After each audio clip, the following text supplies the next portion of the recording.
Ibrahim Traoré's greatest weakness was his family. His enemies knew this, his 14-year-old sister. Aminata disappeared one day. While walking home from middle school in Ouagadougou, security cameras had been hacked. Guards had been drugged when he found her in Europe's darkest corners. He faced not just human traffickers, but the system that exploited his own country. And this time the war would be fought not only in Burkina Faso, but on the streets of Paris.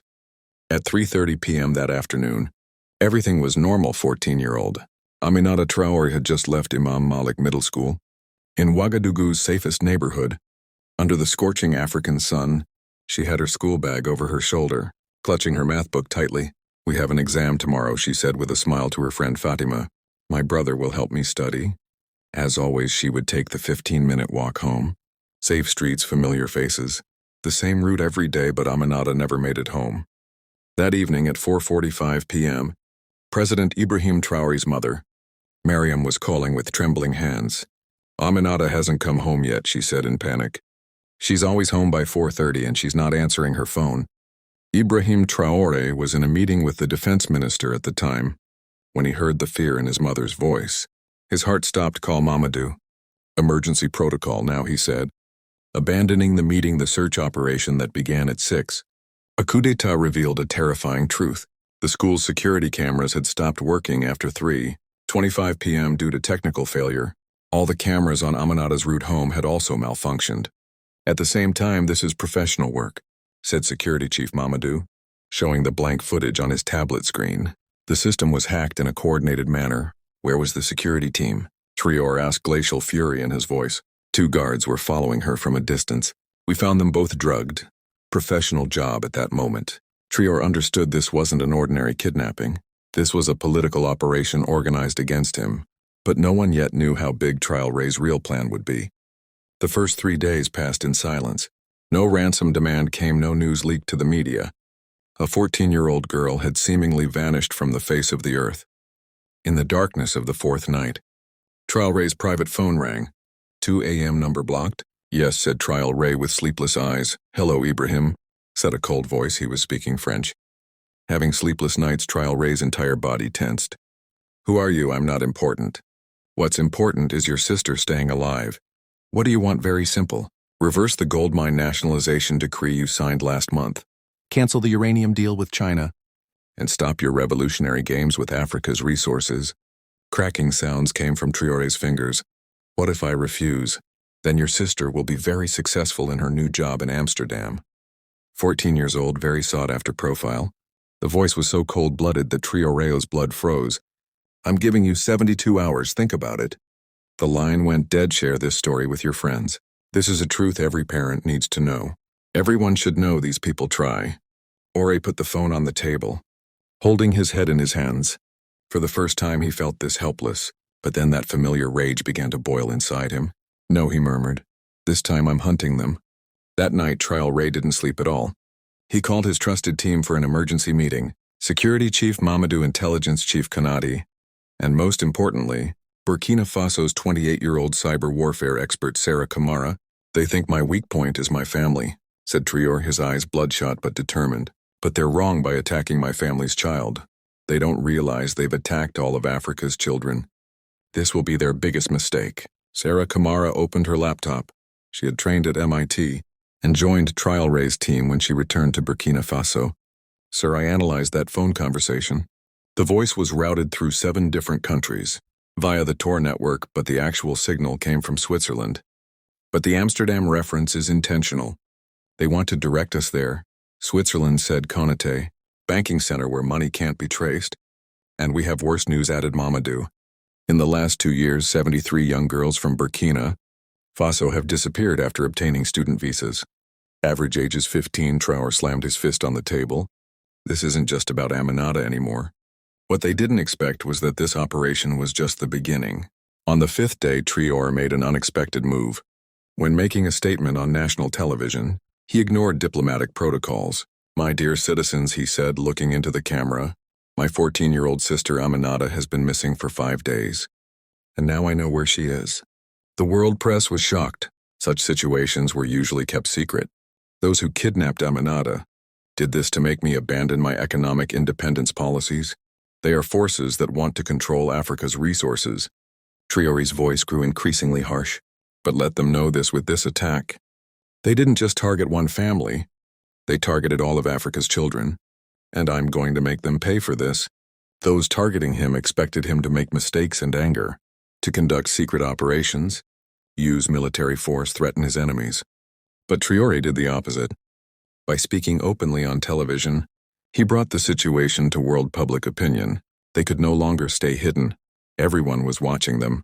After that speech, a wave of support began across Africa.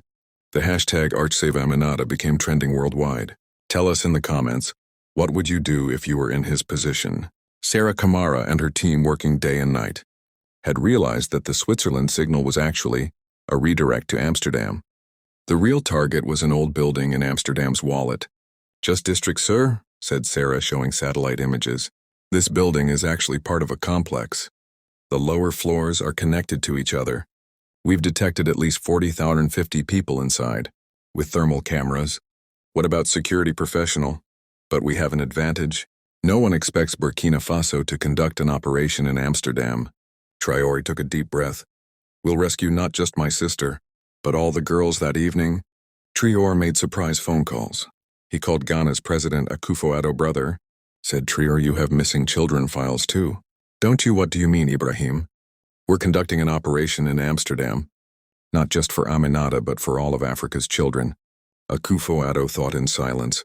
What can I do? 6 men from your special forces, covert support, okay? He had the same conversation with the leaders of Mali and Senegal. No one refused because this was no longer just Burkina Faso's problem. What they would learn in 48 hours would shock everyone. The Amsterdam operation began on the 6th night. But this wasn't like Hollywood movies. This was a carefully planned intelligence operation. 18 special forces, soldiers from 4 different African countries, had come to Amsterdam as tourists. Sarah Kamara's cyber team had disabled the building's security system. The operation began at 3 a.m. Alpha team, rear entrance secure Bravo team, side clear Charlie team. Main target in sight, Traore, was listening to the operation on a secure line in Ouagadougou. His heart was beating wildly. Entering target building, silence. 5 minutes. Alpha team to center. First floor cleared, 12 girls found. Bravo team to center, 8 more girls in the basement. Charlie team, Aminata found healthy. Tears flowed from Traore's eyes. But the operation wasn't over yet. Center to all teams found. Low-level operators and local crime organization members. But Sarah's financial traces show much bigger names. When the world woke up that morning, everything had changed. 47 young girls had been rescued in Amsterdam. 23 human traffickers had been captured. And the documents Sarah Kamara had obtained revealed the real forces behind the operation. Don't forget to subscribe. Traore met Aminata at the airport. The 14-year-old girl was sobbing in her brother's arms. I was scared, big brother, Aminata whispered, but I knew you would come. I will never leave you alone again, said Traore, but this wasn't just a personal reunion. The world media was watching everything. I didn't just rescue my sister, said Traore in front of the cameras, holding Aminata's hand. I rescued 47 other families' children too. And I showed the world that those who touch Africa's children will be held accountable. He showed the documents in his hand. The documents we obtained in this operation reveal how the system works, which companies provide financing, which banks launder money, which networks provide protection after the operation. A major scandal erupted in Europe.